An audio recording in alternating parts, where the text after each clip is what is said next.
The Quran says you are busy piling up, calculating, developing your careers, your money, your occupation, your wealth, until you visit the graves. Think about it. When was the last time that you went to a funeral? Was it your mother? Was it your father? Was it your grandfather? Was it your uncle? Was it your cousin? Was it your friend? Was it your wife? Was it your husband? The last time that you visited the grave, when you went to a funeral and you saw that person whom you loved that was laughing, crying, live, boasting, wealthy, educated, denying, arrogant, whatever they were. What was the demeanor of the people when you walked in that funeral home? When that person was stretched out in their last suit? What was the demeanor? Were the people cracking jokes? Were they dancing?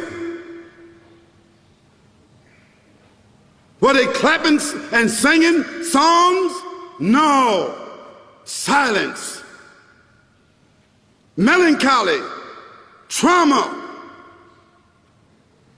Why? Because every person that walked in that room, seeing that person stretched out, the first thing they thought about was not the person.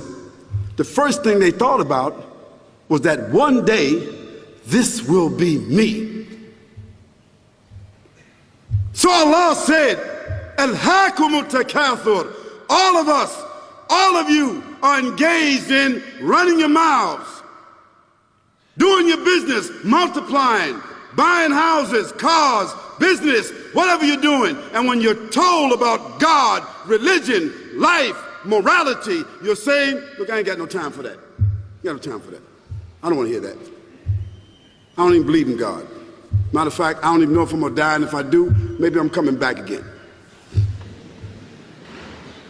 As a matter of fact, science is so sophisticated that I think really that they're on the verge of being able to solve the whole thing of death soon. We ain't got to die. If we got enough money, we don't even have to die. See how arrogant people can be until they visit the funeral house. And then after you go to the funeral house, if you got the guts, if you're able to do so, you go to the grave. And now this is another scenario. And you say to yourself, is that it? I mean, 50, 60 years, scraping, struggling, scheming, lying, stealing, fornicating, jumping up and down, begging, working, and this is the end of it? I mean, is this what's going to happen to me? Are they going to be dropping me into a hole in the ground? A hole in the ground, the same hole that a cat digs after it defecates. Just a little deeper.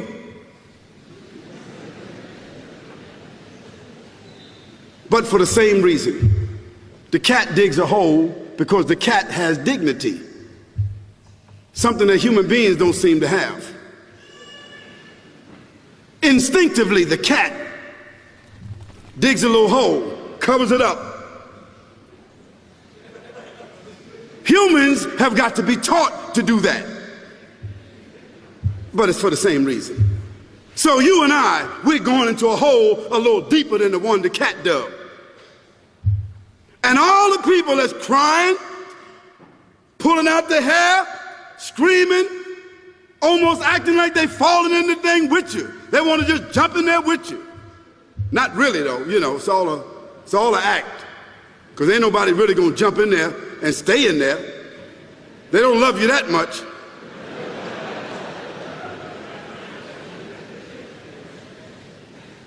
And then after all the shoveling get done, and they fill it up, and the box, you can't even see the box no more, the coffin that cost $5,000. I don't know what did they burn somebody in a $5,000 coffin for? I mean, if I was a funeral director, after they left, I would dig them back up and put them in another box and take that box back.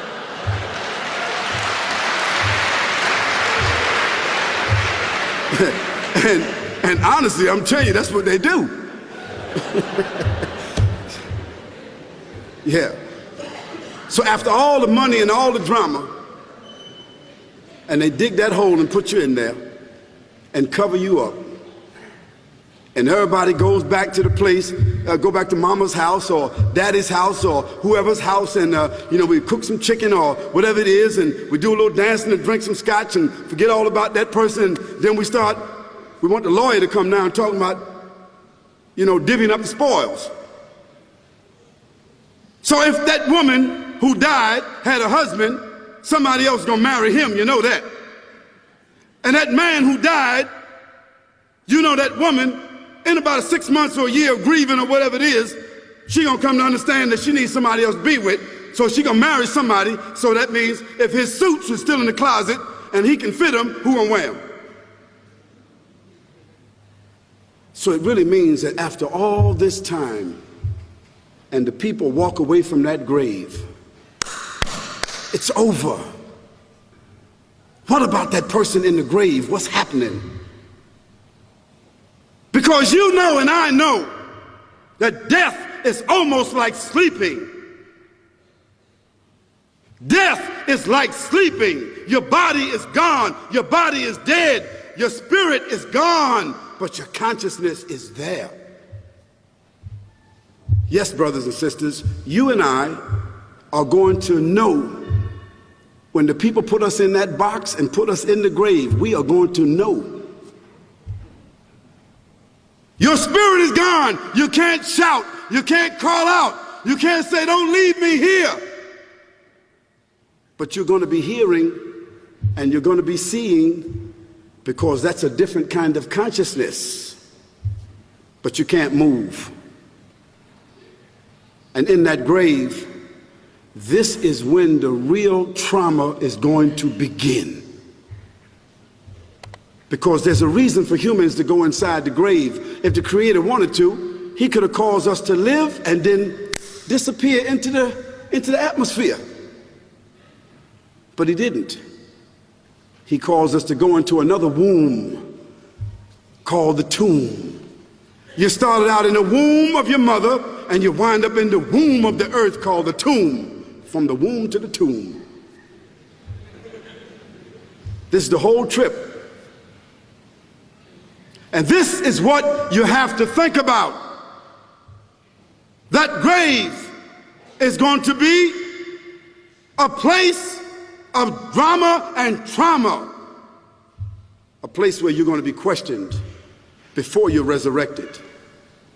And brothers and sisters, do you think that human beings that have the ability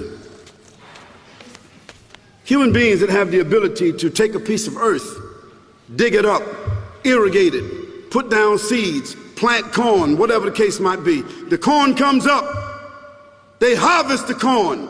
Then after that, what happens? They cut it down, dig it up again, put new seeds in there, and what happens after that?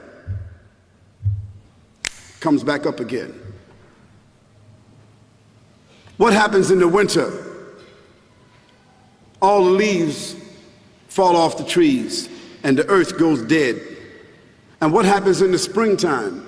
The water comes, generates the earth again, germinates all over again, new grass, new leaves, new flowers, new fruits. So Allah says, and a sign for them is the dead earth. After that, we give it life. And then you eat the fruits from that. So Allah says, the one who gave you life in the beginning, is He not able to give you life all over again in order to judge you? Yes, certainly. You may want to deny it because you don't want to be judged, but you will be judged.